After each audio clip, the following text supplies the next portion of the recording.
What's up, you guys? Happy Hump Day. Thank you so much for tuning in to the Fumble Live. So if you want to be part of the Cool Kids Club, make sure you subscribe, tap the bell, and give this video a thumbs up. Share it with your friends as well. So before we dive into all of these updates, I wanted to let you all know that Jackie won't be joining us today, but she will be back tomorrow. So don't you worry, we'll get our girl Jackie back. But I am Devin Howard. You can find me on Instagram as @DevinHoward. Chris? Sorry, hello? I think you're Sorry, muted. my bad, I'm back.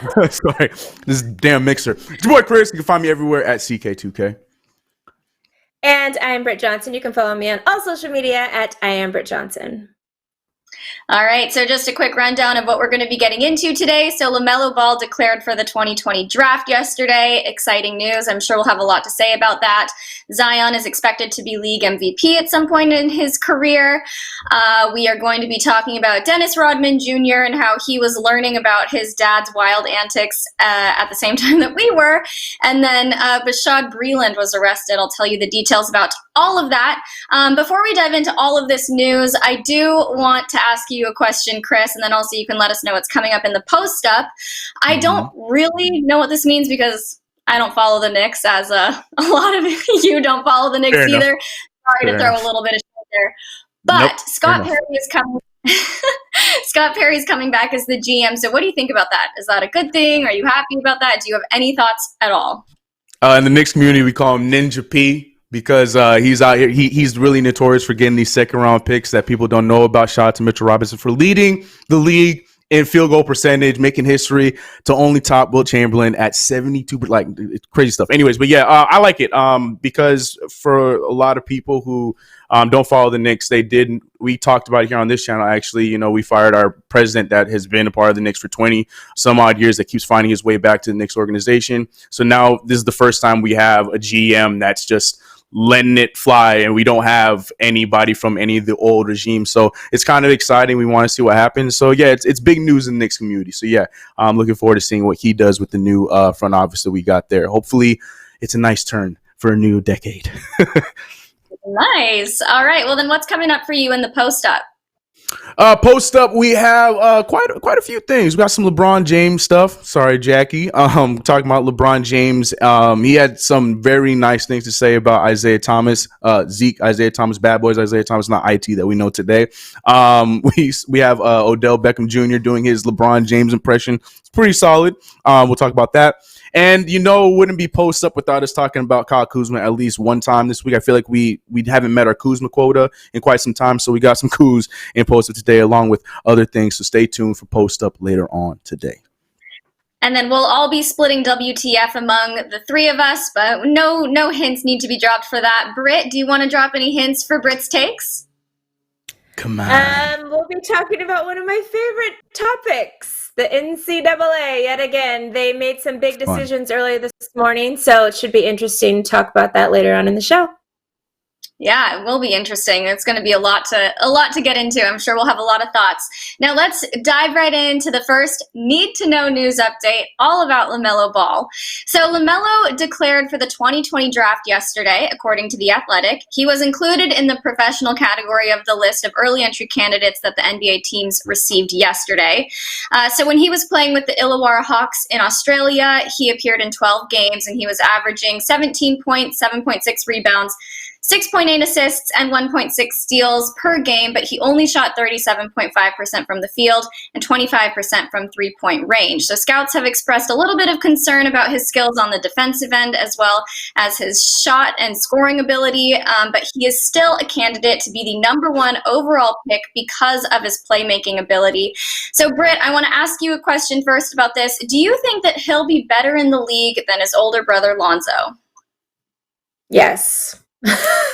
I mean, I think overall he's a better player than him. I've said that before. Obviously, I also said when they first match up the first couple of times, I think Lonzo's going to get in on him and do better because he's, been in the league a little bit longer. But overall, when we're talking about the, whole spectrum of what his career could be, saying he doesn't get injured because we all know in the league there aren't winners, only survivors. So it depends on if he gets injured or not, which I hope he doesn't. But if he, stays the course, I expect him to have a better overall career than his older brother. All right. So, Chris, wishful thinking aside, I know you want him to end up with the Knicks, but where do you think he'll go? And do you think he'll be the number one pick? Unfortunately, no, I don't think he will be the number one pick. I do think he's going to go 3 to Cleveland. As of right now, that's what people are have because of records and whatnot. But yeah, I think he'll go 3. I think he's gonna end up going to Cleveland. I think Anthony Edwards is somebody people are looking at. I think James Wiseman might find his way in the top 3. Yeah, I think 3 is a good spot, and I don't think that has anything to do with, I think people are gonna compare, Lonzo went second, LaMelo went third. It's not anything to do with that. I just think that, where they stand in their individual drafts, I think it just makes sense. So I have him going to Cleveland at 3, in my humble opinion. I have a quick question, Chris. Do you really think Wiseman's going to go top 3, even though we haven't seen him play since November? Like, I feel like that kind of has hurt his draft stock a little bit. Yeah, it should, right? I a lot of people are trying to stay away from it, but I got to talk to Mark Berman, who does a lot of the inside stuff for the Knicks and everything, and a lot of teams are still very high on James Wiseman, even though he hasn't really played anything time since Memphis. And people are still very excited about what he can become because he has the ability to add a jump shot. And we all know that if you're 7 foot tall and you can play defense and be big and then add a jump shot to that, people are going to be really excited about that. So we'll see. We'll see. Mm-hmm. Okay, so I have another question for you, Chris. LeVar is currently 2 for 3 right now with his Suns getting in the NBA. So how do you think he's feeling? Man, he's feeling ecstatic. Now he's just gonna be so gun ho on making sure number 3 gets into the league. Get Jello into the NBA. Man, he's ready to go, and I'm sure that he's gonna do everything in his power to try to, if he can, in his way, in the LeVar brain, to massage where LaMelo ends up going in the draft this year, like he did with Lonzo. But he's got to be hyped up. Yeah, well, they're all with Rock Nation right now. They're going to be getting those brand deals, so things might be looking up for LiAngelo. Let's get into our second need-to-know news story. It's all about Zion Williamson. An anonymous NBA head coach said that Zion will win league MVP at some point in his career. So ESPN surveyed 20 people in and around the NBA about whether Zion, Ja, Luka, or Trey is better to build a franchise around. And a Western Conference head coach said, quote, "If Zion's healthy, I think he'll win an MVP. That's how good I think he is."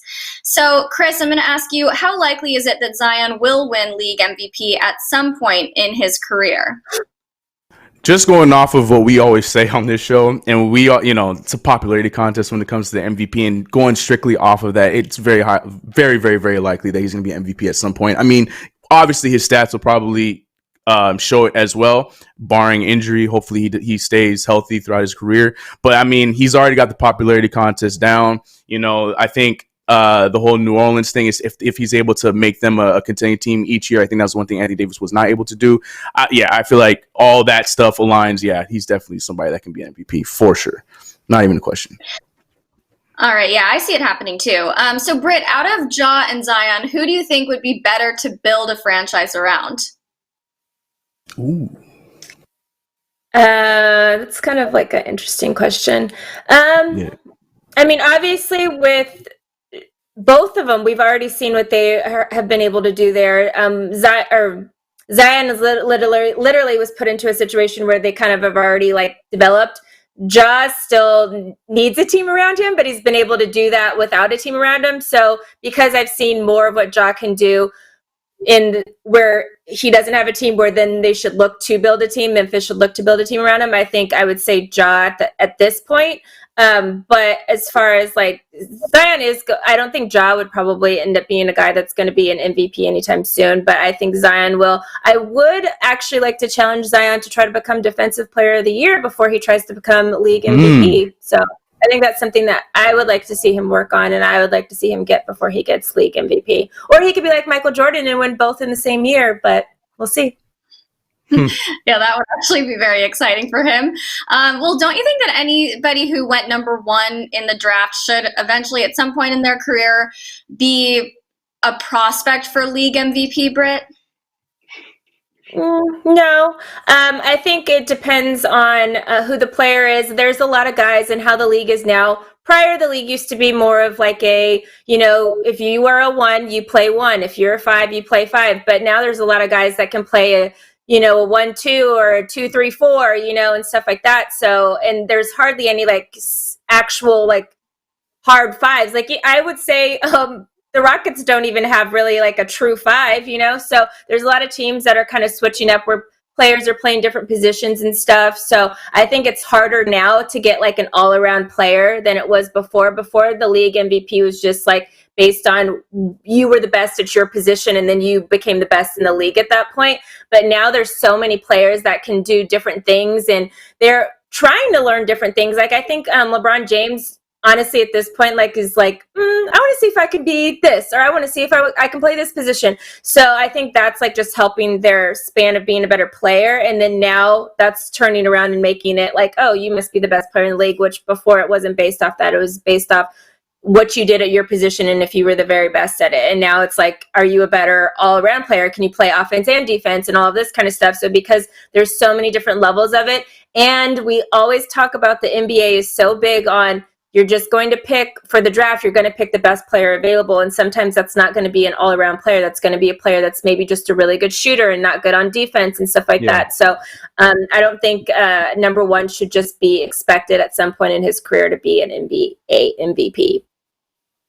So, Chris, I want to ask you that same question. Do you think that going number 1 in the draft automatically makes you a prospect for league MVP at some point in your career, or do you agree with Britt? Yeah, I like what Britt said. Realistically, no, but I feel like in the eyes of us and the media and stuff like that, more times than not, yeah, they're going to look at him saying like, oh, this person was the number 1 pick. He's supposed to be a lot better than he is. I mean, look at Lonzo. Lonzo's being killed his entire, 3 years in the NBA because he was a number 2 pick and he had a little bit of a slow start. So I feel like in the eyes of the media and stuff like that, yes, they'll probably think so, but realistically, no. It's like Britt said, it's not like how it was, back then where it's just like you're the best at your position and, we're going to look at it from that aspect. Now you got to be all around great and on top of that have the popularity vote. So, yeah, I don't think so. All right. Well, let's get into my third news story. Also, I just took a sip of my water and it splashed in my face. So I don't know if you guys saw that.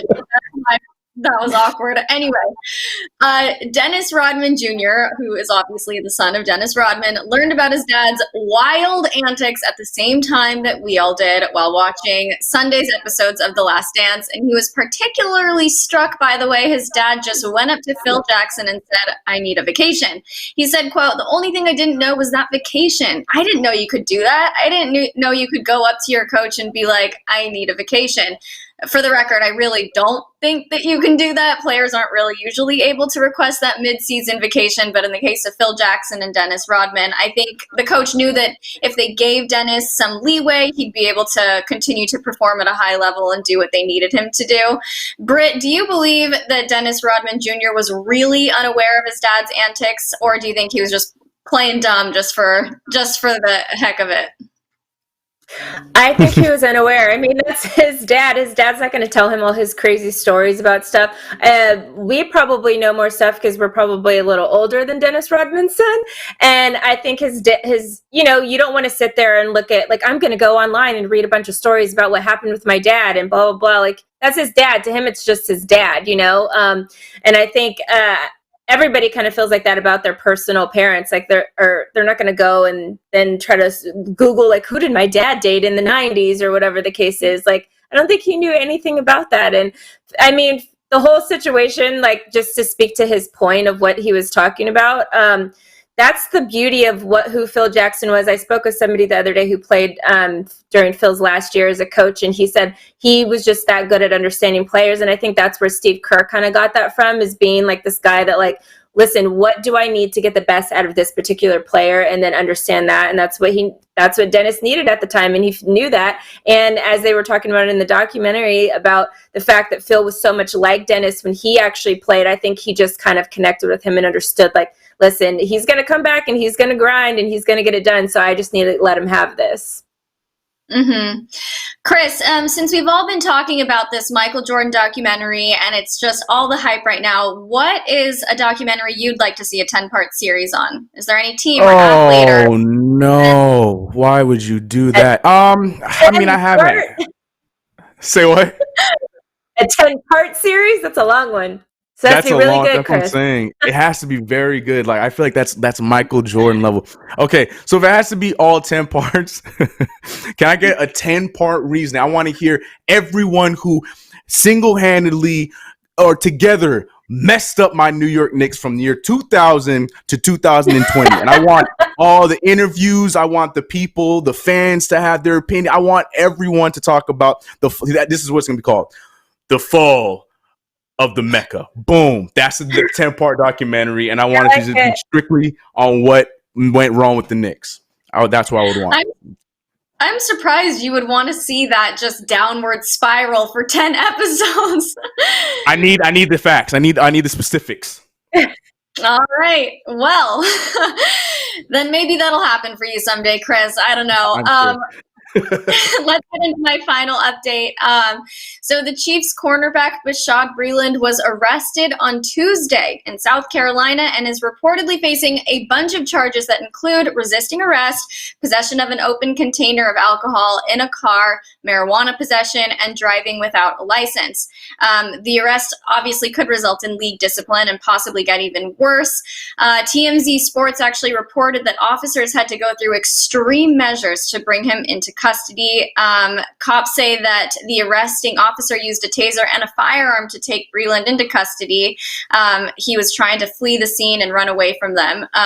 So basically what happened was York County Sheriff's deputies claimed they saw Breeland and two other men smoking marijuana at a gas station around 11 a.m. on Tuesday. They tried to hide their weed, and then that's when Bashaud attempted to just run away.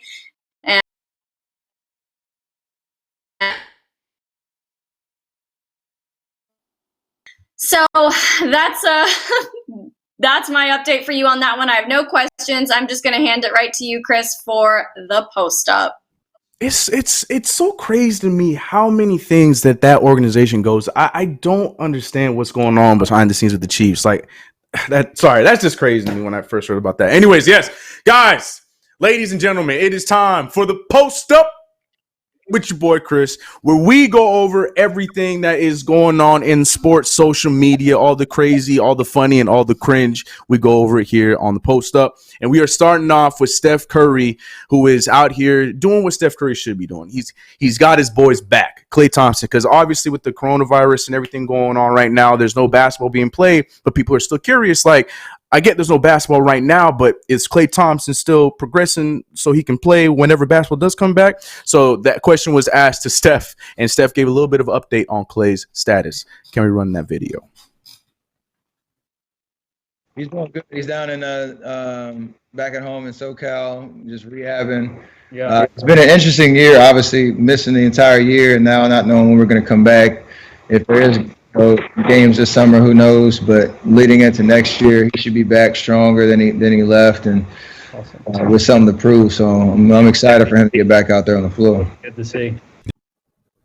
Look at Curry, man, just out there defending his boy Klay. Love it. I got no questions for that. I think really, if I'm sure they're keeping in contact, I'm gonna buy it. It's not like we can see anything from it. We know Klay Thompson is not the kind of guy that's gonna go out there and show his workouts and stuff like that. So hopefully we do see the Warriors reassemble whenever the new season starts or whatever ends up happening with the NBA.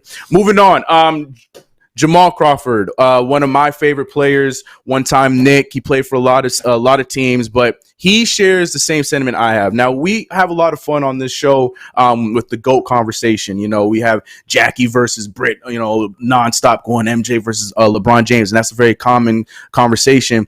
But I've never been a fan of the GOAT conversation, never really pick a horse in the race. That's why I'm always starting the beef, but never really chirping in on the beef, because I don't really have a horse in the race, because I'm a firm believer on every generation has that guy that changes the game. And that it is what it is. Yes, you could say Michael Jordan did all these things great, but LeBron James did some things great. Kobe Bryant did things great. All that being said, Jamal Crawford posted a tweet that was a little bit more broad than just the GOAT conversation, but he tweeted, "Stop comparing and start appreciating." And I respect that. I honestly feel like even though we could make that tie up to the GOAT conversation, or talking about this player, but compared to this player in the past, compared to the player right now. But I'm also seeing a little bit of him talking about his own current situation, because on this show we were talking about the Los Angeles Lakers picking up somebody off the free agency pool, and they went with Dion Waiters when a guy like Jamal Crawford, who ended his last season with 50 plus points, has not played a game in the NBA this season. So I ask you ladies, do you guys believe that Jamal Crawford is more so talking about him, like not just himself, but is he including himself to the needing to be appreciated rather than comparing to other players? Because like we said, we were comparing him to J.R. Smith or Dion Waiters going to the Lakers. Or do you think this was just him going in on the whole Michael Jordan, LeBron James debates that were going on over the weekend? I'll start it with you, Britt. So I also love Jamal Crawford. He also played for my Clippers for a while. Clippers, and right. Sixth man. I kind of, when I first saw that, I didn't even think of the GOAT thing originally. I was thinking of his comparison and like Lou Williams comparison for like the greatest sixth man of the year kind of thing, because they both won several with the Clippers as well. And Jamal as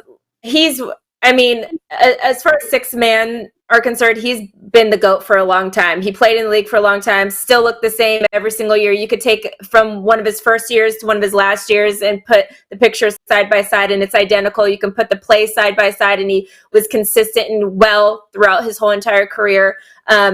So I would say it is good to have that as a general statement. I know I had mentioned it the other day about like I do not like talking about this anymore. I think Michael Jordan is who he is, but I kind of been off ever since Kobe died, off like comparing people and stuff like that, because everybody's its own player. And how can you compare a guy that's like played a solid position to a guy that can play 1 through 4 or whatever? It's all different, like really I think LeBron James is better compared to Magic Johnson, but that's just me.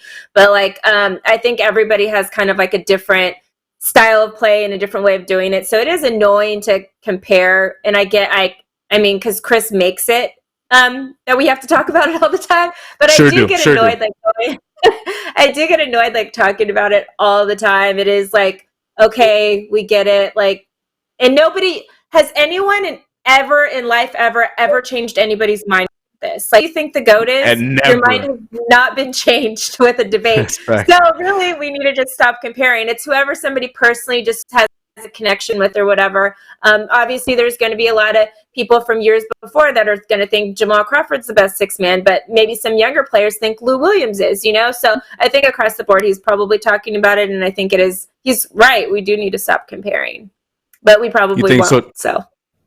Right. You think so too, Devin, where Jamal's saying we should just stop comparing player to player and just start appreciating the player's greatness at the time that they're showing the greatness? Yeah, and when I saw that tweet, I didn't think anything of it. I didn't think that he was like wishing that he was more involved in that conversation or anything. I just think he was making a general statement about like, let's just recognize the players for what they bring to the table and not constantly compare each one to the other.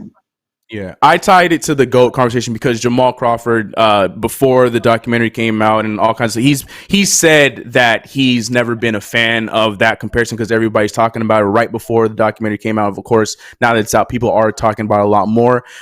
So that's one reason why I connected the two, because I just felt like this was another one of those strings of tweets where he was just saying like, y'all need to just stop comparing, just appreciate that. So that's why I tied that to the GOAT conversation. But yeah, I'm with you. We're all with agreements with you, Jamal Crawford.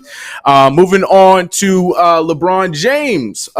Speaking of these GOAT conversations, LeBron James is out here showing love to Isaiah Thomas. Now, with this past weekend's episodes, everybody, had a lot more to say about the Bad Boys Pistons, strictly Isaiah Thomas. We even talked about it here, where Isaiah Thomas, the present Isaiah Thomas, is being attacked for the past Isaiah Thomas. And with all that hate, there's also been the same amount of love and respect being thrown at Isaiah Thomas, because people forget Isaiah Thomas was a hooper. Like, he was really, really good. Like, before there was a Kyrie Irving, there was an Isaiah Thomas. Like, look up his game style, and you can see that Isaiah Thomas was doing a lot of these Kyrie Irving layup packages before Kyrie Irving was even born. So with that being said, Ball is Life posted this tweet where they were showing some stats that we had the tweet up here. 5 seconds ago. They had some stats there, showing some of his best games. And LeBron James chimed in, doubling down on the positivity being shed on Isaiah Thomas.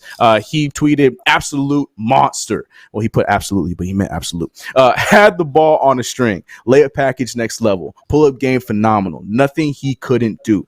And to add on, he was a dog, east side of Chi-Town breed. And yeah, I love that. I feel like, we all focus, and I'm probably very partial to this too. We all focus on the negative sides of Isaiah Thomas, like, some of the things with the bad boys, the whole walk-off thing, his time as the Knicks president, coach again, and president again. Those kind of things overshadow the great basketball player he was. So yeah, I respect LeBron on this one. And I love the shout that Ball His Life was given on Isaiah Thomas to that one. But yeah, moving on to the next one.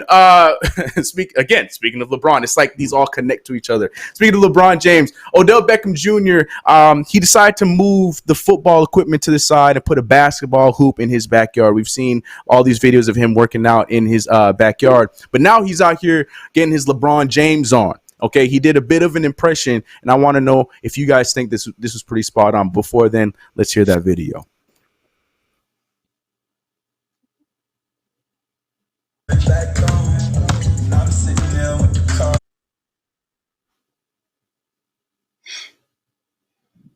And there it is. We was waiting for the LeBron.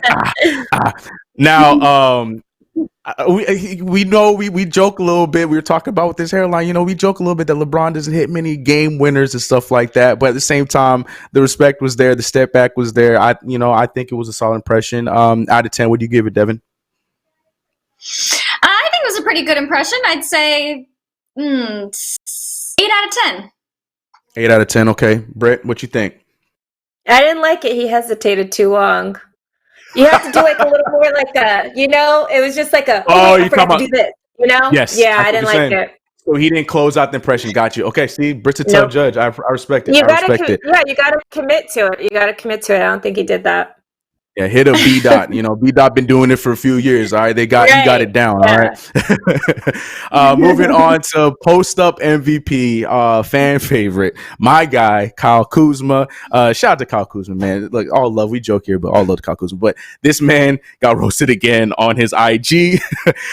He posted this picture on his Instagram, and you can see he's still doing his posing thing, and that this is Kyle Kuzma taking the opportunity to do what he does and attempt at another GQ post. But he did a little thing where he tried to shift it over to his pup, where he put the caption, "She swears she a model." But then Matt Barnes saying what everybody was thinking when he commented, "Just like her daddy, LOL." Well done, Matt Barnes, because that's before I even saw his comment. That is the exact thought that went through my head, and I'm like, "Thank you, Matt Barnes." Somebody that he's actually going to see say it. Thank you for saying it for the rest of us. So yeah, Kyle Kuzma, man. Moving on to this next one. All right, this one's okay.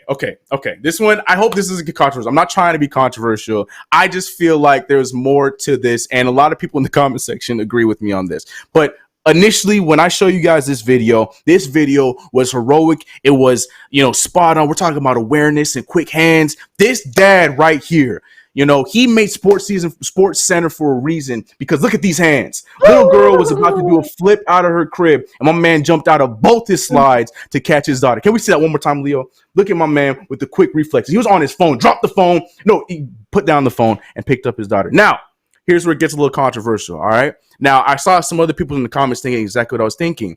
Now, here's the thing. What if he had gone down there, like still do the same thing, but just be like a cushion? Because if you look closely, little girl was about to land this flip.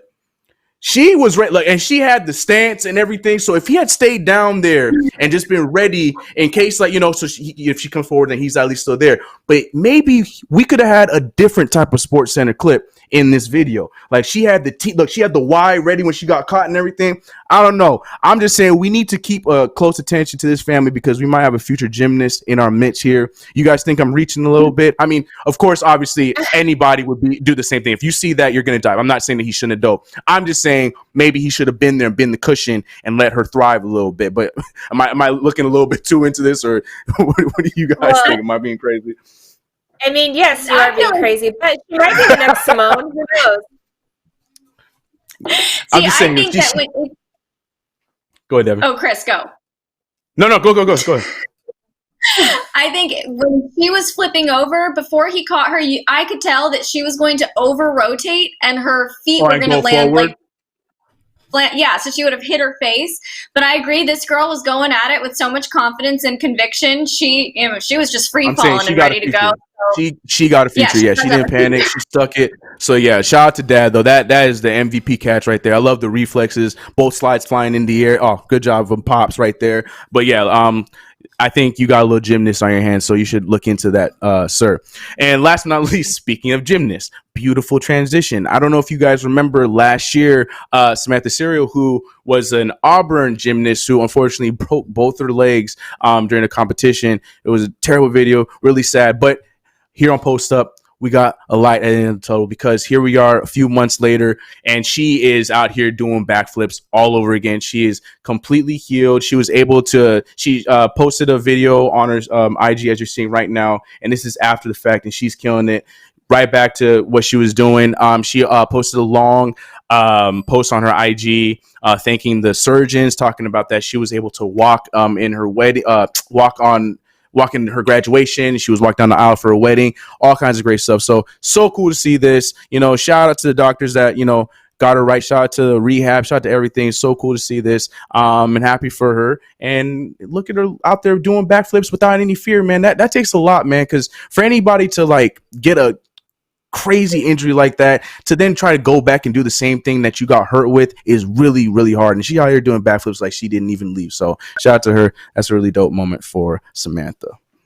But that's it. Chris, I don't know how she had the courage to do that. What happened, Britt? No, it's just funny. Somebody asked in the comments, is Chris a gymnastics fan or an NBA fan? Hey man, I'm just a scout. You were very excited about that. You see me? You knew all the I'm just scouting. For the flip. You landed it. You stuck her landing. Everything. There you go, Chris. Hey man, I'm just out here, That's funny. Chris is very into gymnastics. I am too, though. I actually used to do gymnastics. You did too, Britt, right? Yeah. The vault and the bars for my jams. Oh, the bars. I was a floor girl. I loved being a tumbler, but whenever I would hurt myself doing any sort of backflip or tumbling pass, it would take me a lot of courage to get back up there and do it again. So I don't know how this girl had such a terrible injury and she's still able to do backflips. But you guys, this is the perfect transition into our first WTF moment because I have some news I'm about to share with you that I am flipping out over. Yeah. Let's get to it. There you go. So unfortunately, my friends, I have some bad news. Dr. Anthony Fauci says sports may be done for the remainder of the season. So the MLB, we know, has been in the process of trying to figure out how they can get their season back up and running again. They have a whole plan put in place, but Fauci says that without widespread testing and quick results, sports might be sidelined for the rest of the year. He talked to the New York Times and said, quote, "Safety for the players and for the fans trumps everything. If you can't guarantee safety, then unfortunately you're going to have to bite the bullet and say, we may have to go without this sport for this season." He also said that he would personally only feel comfortable if walking into a stadium if the level of infection was significantly lower than it is now. And he says that coming back to sports needs to be gradual and careful. So that's extremely upsetting because I know we were banking on sports coming back eventually. We were counting on the NFL to be able to have a normal season. But my biggest concern, since I'm the biggest fan of basketball, is what will this mean for the NBA? So Chris, do you have any ideas what this could possibly mean for basketball? I don't know. That hurt my heart just hearing you read all that, man. I wasn't ready for that. I mean, probably he's right. Okay. Yes. Okay. I mean, selfishly, of course, we all wanted to come back, but maybe he's right. We talked about it, teams that can have been slowly letting players, following, of course, the restrictions and whatnot, to be able to go into, their practice facilities and get some work in and stuff like that. But I don't know. I really don't know, because it's probably true. I just didn't want to hear it. And of all people, he's not the one I wanted to hear it from, because it's like, damn, because he's been on point so far, and now we're hearing this. I don't know, Devin. That just hurt my feelings, man. Oh, I'm sorry, Chris. I know it hurts my feelings too. I'm very upset about it. Britt, my question for you is: are they being too cautious at this point? Are you sort of feeling like it should be an enter at your own risk kind of thing, or do you think it's smart for them to put sports on hold for the remainder of the year?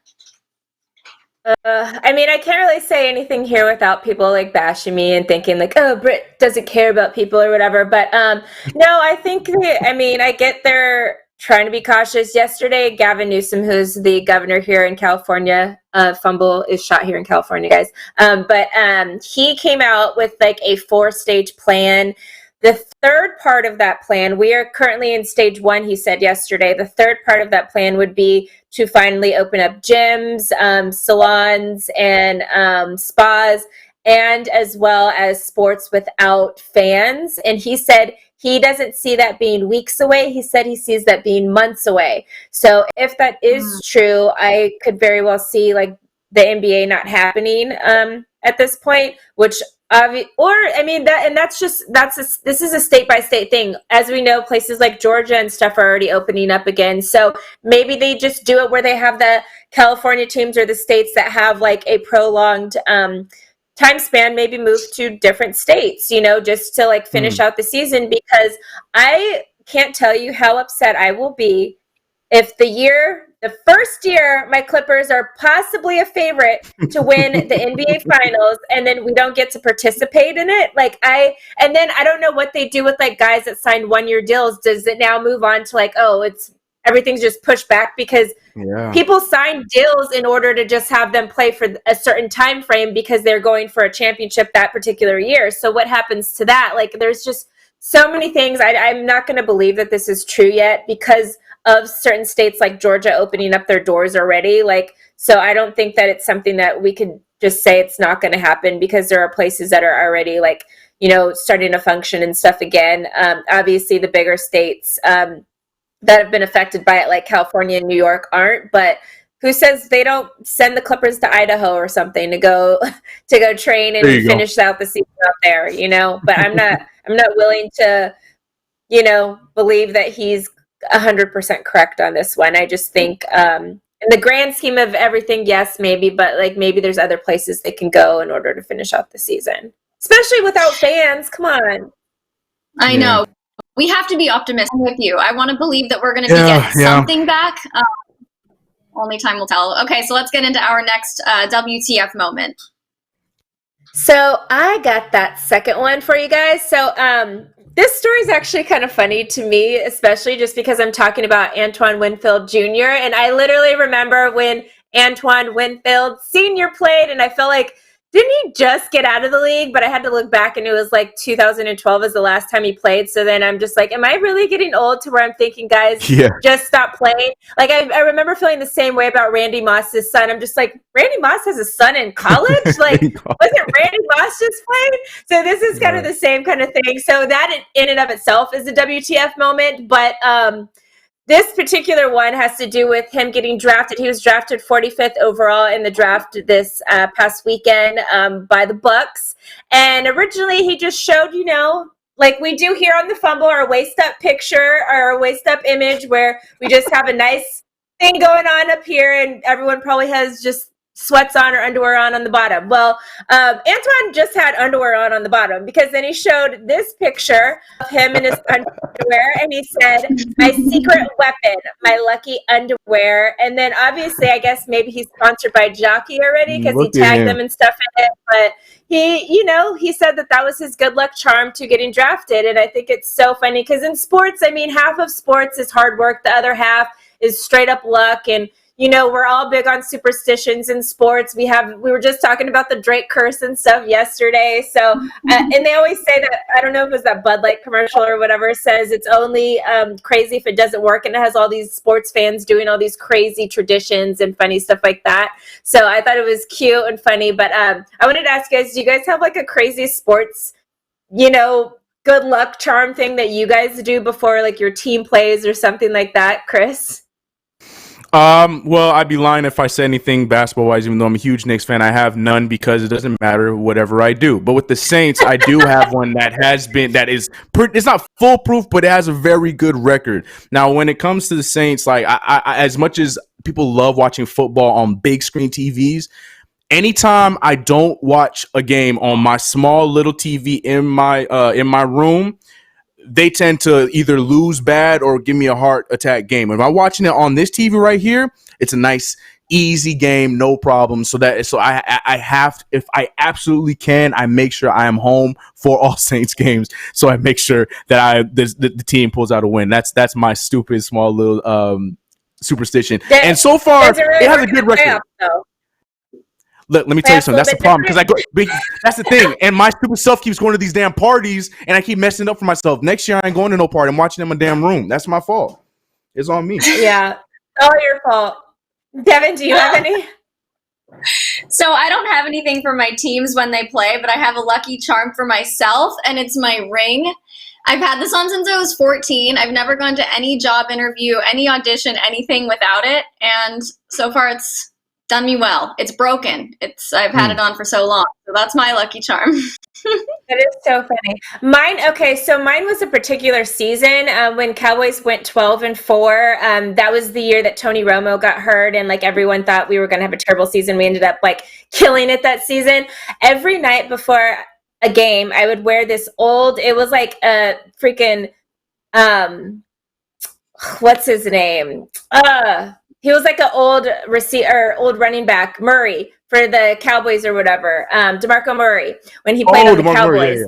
Murray, yeah. And he had did like some charity event, and I had gotten a T-shirt from the event or whatever, and I wore it every night before bed, before a game. And every time I wore it before bed, we won the game the next day. And then I tried to do it in the playoffs. It changed in the playoffs. It didn't work for the playoffs. But during the regular season, that I realized like mid-season, the nights I didn't wear it before bed, the Cowboys would lose the next day. So yeah, it was so that you lost the shirt? I still have it. It doesn't work anymore. It just worked for that season. Oh, damn. I try every year. I try different things. Every year I try different things. Like this last year when there was like something, when I wore my Cowboys shoes, I have like Cowboys Nike shoes that Nike had sent me. And every time I wore the shoes, the day of a game, we would lose. So I like stopped wearing the shoes. It's like things it's a test that I do every single year. And I got to like weigh a couple games and see what happens when I wear certain stuff. But if we start losing when I'm wearing something, never wearing it again. All right. Well, Chris, are you taking us into our next WTF? Yeah, my time as a Knicks fan, I've tried many superstitions and none have worked. Anyways, moving on to my WTF moment. Shaq is out here. This is crazy. Okay, imagine you wanted to play against one of your childhood idols, and say that childhood idol is Shaquille O'Neal. What if I told you had to pay $60,000 to play with Shaquille O'Neal? That was the case here for this charity 3-on-3 tournament that was sponsored by Fanatics, where they had people bidding to play with Shaq. The bidder that won, they were able to bring 3 of their friends, and they would go and they would play 3-on-3 with Shaquille O'Neal for charity. The starting bid was $5,000, and like I mentioned, it ended at $60,000 to play with Shaquille O'Neal. That is insane. That is crazy. But the silver lining is, like I said, it did all go to charity. It all went to COVID-19 relief, went to organizations like Meals on Wheels, World Central Kitchen, and No Kid Hungry, and other ones. So the initial storyline is crazy, but at least the money went to a good place. So shout out to the winner that paid a lot of money to go play with Shaquille O'Neal. Hopefully, victory came from that. But I have to ask you guys, okay? Now, say you had the means. Now, I know I'm not saying out of our pockets now, but say you had the means and you have funds, okay? If you were to go to let's say your favorite athlete, would you try to pay top dollar so you can make sure and go play 3-on-3 or play catch with your favorite athlete of any sport? Devin, would you do it? Would you pay $60,000? Oof, gosh. I mean, Right? knowing Even that if I'm you just have the gonna, money. yeah, I feel like I know I'm just gonna be so terrible and so awkward. Do I really want my favorite athlete seeing me in that kind of position? So I think I would maybe just donate the 60,000 directly to the Right. charity and move on with my life because I don't Move need on that kind about of embarrassment. Britt, would you? No, come on. I like literally. I could probably slide. I could like slide in my favorite athletes' DMs and ask them to hang. I don't know. Like they're so easily accessible nowadays. Like we live in LA. We Right. see players at like the grocery store. You know, like I've literally met everybody that I've ever wanted to meet anyway. So I just don't. I think maybe if you live in some random place where it's like you've never even seen a famous person, but. No, hell no. No. Britt, like me, I had a loophole too. My loophole would be if I had the means to that kind of money, then there's some way, shape, or form that I would have already found a way to be able to meet a guy like, I don't know, Tracy McGrady or any player on the Knicks. I probably would have been able to meet them if I'm paying $60,000 anyway. So that's my loophole. Have some dope party into the party, you know? Exactly. So I'm taking both answers. I'm going to donate the money either way, but I also have another way of finding that player. So there it is. Loophole made. Look at us over here making loopholes on the phone. Get yourself a PR agent and you're set, okay? Right. That's funny. Yeah, whoever goes up against Shaq in that 3-on-3 is just going to be losing really badly. But 100%. I have been thinking about these great transitions into each segment, you guys. So the college athletes might be getting a major win. It's taking us right into Britt's takes. So, Britt, fill us in.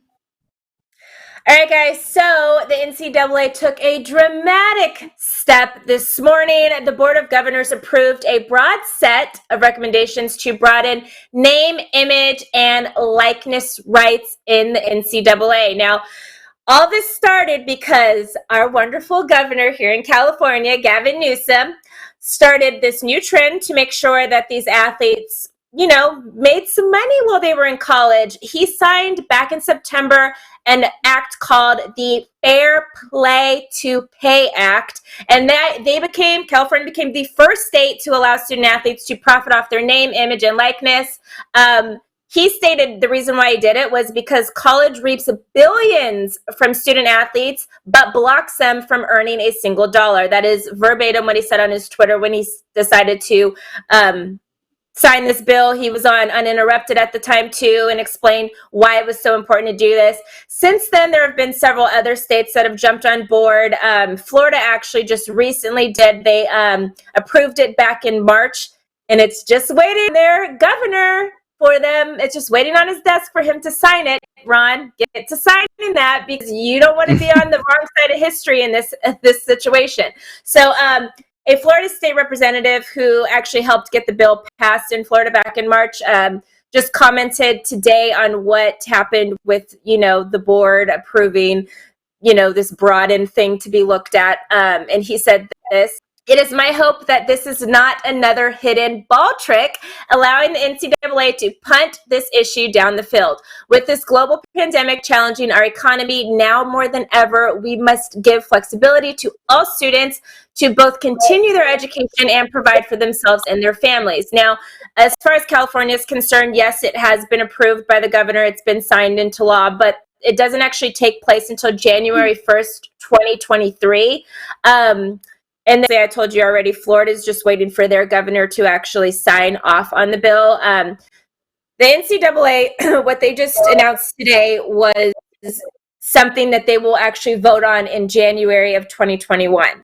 So they have a little bit of time to think about this, but there are a bunch of states kind of stepping on board now because they realized, okay, if California has this thing where players can literally make money off their image and likeness and all of this kind of stuff, then I think they're going to have the upper hand when it comes to recruiting players, because players are going to want to start playing in California at schools like UCLA and USC, who have actually lost a lot of recruits to the SEC as of late. We know This year's draft had 14 draft picks from the SEC, which is the largest amount from one conference ever in NFL history. So a lot of star players are going to the SEC now and playing for teams like Bama or Georgia or whatever the case, or LSU or whatever. So it's interesting to see that California became the first state to do this, because our sports hasn't been like huge as far as like football and basketball has been concerned in the last few years. But this was going to be a huge push for us to get athletes to come here, because of course, if they go play at UCLA now or USC, they're going to be able to make money off themselves. So obviously other schools, and Alabama's already been talking about jumping on board. They already have a bill in the works and stuff like that as well, for obvious reasons. But the NCAA is okay. My take here is the NCAA is literally doing this because they're just trying to save face, and they're trying to control this situation. If it goes off to where it is right now, with the governors having the choice and the state having the choice, they are having it under their rules. But if the NCAA opens this and kind of broadens the thing a little bit, it's going to then, okay, states are going to be like, well, then we don't have to make this a law or anything, because the NCAA relaxed the rules a little bit, but it's still under their rules. So they're still going to be able to control the narrative and how things go down.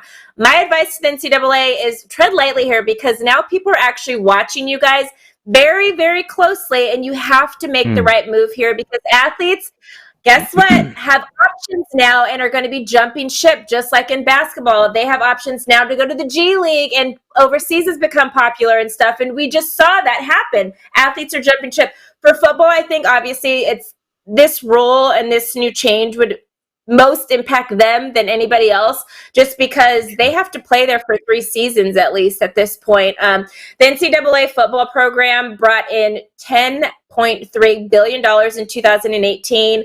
Star players, coaches like Dabo and Nick Saban this last year made roughly around $9 million.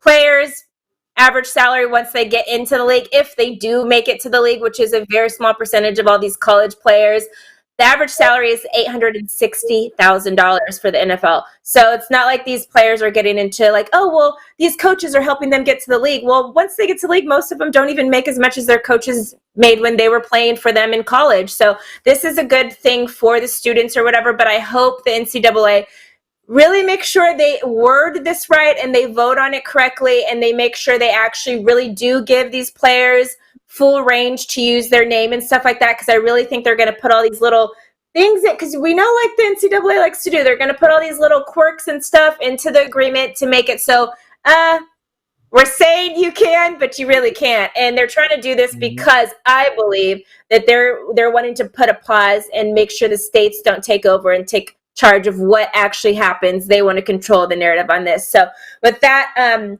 my question to Devin is, what sport does this benefit more and why? Well, I think it benefits a lot of sports, especially basketball and football the most, just because we do see these athletes making, going into the league and having the options to go into the G League. There is. And we all heard about, we were talking about this before we went live, James Wiseman, how he accepted money, which ended up costing him his season in college. So I think that we'll see it benefiting everybody. But I don't know. I'm personally excited to see that basketball players are going to get the opportunity to make money off their likeness. This has obviously been a really unfair situation in the NCAA, and I think it'll be great. I think it'll be an incentive for these kids to go to college, to play that at a university instead of jumping right into the G League, even though that's also a cool option as well. Yeah, I feel like this almost kind of hurts basketball players, because now basketball players are going to want to come back to the NCAA, maybe, possibly. I really don't think they are. I think this G League option and playing overseas is going to be the new thing of the future, because there's still that one and done rule. And I think the fact that all the star players always come out after that 1 year anyway. There's no point in going to college. I really think this is just a huge thing for football players because they have to be there for at least 3 seasons and spend time, and they really get to build up their name as, like, we all remember Reggie Bush. You know, everybody got a number 5 jersey at USC because of Reggie Bush, not because the 5 was their favorite number. And USC didn't have the name on the jersey, but everybody knows people bought the number 5 jersey for Reggie Bush, you know. And then obviously we know what ended up happening after Reggie Bush had already been in the league for a long time, had his Heisman stuff revoked and all of that stuff, and USC had to pay this penalty and not have be able to play in a bowl game for years because he had accepted money or whatever for his family at the time. And this was years after he stopped playing, like that the investigation was even done. So I think the college players, I think, develop of a fan base around them for football just because they have to be there for several years. Basketball, the kids are in and out, and a lot of times we don't even remember what college these kids went to because they were there for 1 year and then they were done. Like Ben Simmons went to LSU. Does anybody even like recognize Ben Simmons at LSU at all? Like nobody even talks about it. He was there like in and out, and he didn't even play in any of their like postseason stuff. He didn't even play in their tournament, you know, so for the SEC or whatever. So I don't know. I think it'll really affect football, and I'm hoping they do the right thing here. Chris, my question for you is the NCAA trying to change for the better, or are they just being forced to change? Come on. You know that answer. They're obviously being forced to change. I want to say so bad. I respect that they're trying, but I don't, because just like everything else, they are being forced to do something that they should have done initially. I 100% agree with you on the NFL benefits a little bit more because, like you said, these guys have to stay there a lot longer. But I also do believe that there is a great amount of benefit for basketball players because of the fact that these guys normally have their following going into, you're right, like after they get drafted, a lot of these guys, you don't remember what college they went to, but they have their following from like high school. Like people knew who Zion was before we knew more because of Duke, but people knew who he was before because of his IG and because of his dunks packages and stuff like that. So if they're able to get some money off of their name while still playing for these schools and stuff, I feel like that just benefits all of these athletes in general, but 100% it is more so for the football players because they're not stuck, but they have to be there a little bit longer. But come on, yeah. I mean, obviously, this is the NCAA doing what they always do, and like, oh, these guys are doing this. Oh, how am I going to keep my players? So let me do what they're doing and say that, you know, come on, miss me with that. Yeah. But you're right. They are stuck because they don't have any other options. It's not like they have another league or somewhere else they can go or play overseas or anything. Yeah. Right. Yeah, NCAA going NCAA, right? That's what they say. Well, I mean, hopefully this is a turning point. I know this is something that they should have done a long time ago, but I personally am happy to see that they're taking steps to make it a more fair situation for student athletes. And I think we're all happy to see that. I am, but at the same time, I'm also again, because like I said, I'm happy for the football players, but I'm also happy that things like what's been going on with the G League and overseas for basketball still happened beforehand, because Britt said it real briefly. I still believe that even with the NCAA making these changes, I still feel like the G League and overseas, those moves are still going to be a little bit more popular as the years goes on for them. So I'm happy for it because, yeah, these guys can get some money off their name, but at the same time, I'm so glad that the NCAA is still going to see some hurt with their other sports. So, yeah, a little petty on that one. All right, you guys. Well, that wraps up our show for today. Make sure you subscribe, tap the bell, give this video a thumbs up, and tune in tomorrow at 11 a.m. Pacific Standard Time. We got to do our handshake. Got it? All right, you guys. See you tomorrow. Bye. See ya.